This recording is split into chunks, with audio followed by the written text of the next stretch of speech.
Ato mbështeten tërësisht në provat pabesueshme të një dëshmitari, të cilin e kemi parë për herë të parë përpara këtij trupi gjykuesi që implikon zotin Selimi edhe në rrahjen e tij. Një pretendim që s'e kishte bërë asnjëherë më përpara, pavarësisht mundësive të pafundme që kishte pasur për këtë gjë.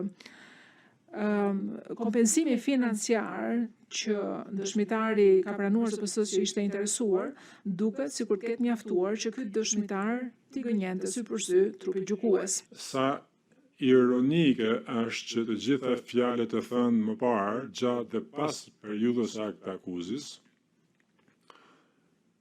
në të gjitha pretendimet e ngritura kundër të akuzuarve dhe të gjitha arsyet për të cilat kjo gjykatë u krijua, fjalimi i mirënjohur në gjatë varrimit të një mësuesi të vrarë, Halil Gezi, që nxiti mbështetje për UÇK-n dhe e bëri UÇK-n publike për herë të parë, është ajo që prokuroria përdor për të mbështetur pretendimet e saj kundër zotit Selimi.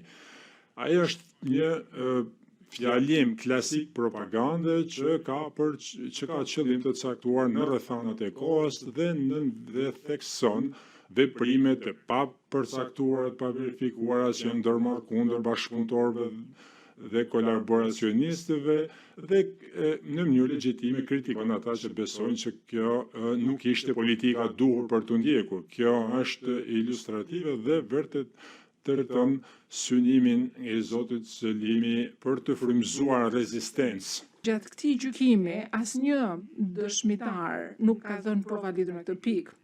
Dhe dëshmia e paqartë e zotit Thaçi gjatë intervistimit të ZPS-s, në cilën është mbështetur kryesisht ZPS-ja, nuk mund të quhet e mbështetshme ose bazueshme, sepse zoti Selimi nuk pati mundësi që t'i bënte pyetje zotit Thaçi. Askush nuk ka thënë që inspektori i përgjithshëm ishte mbi drejtorët.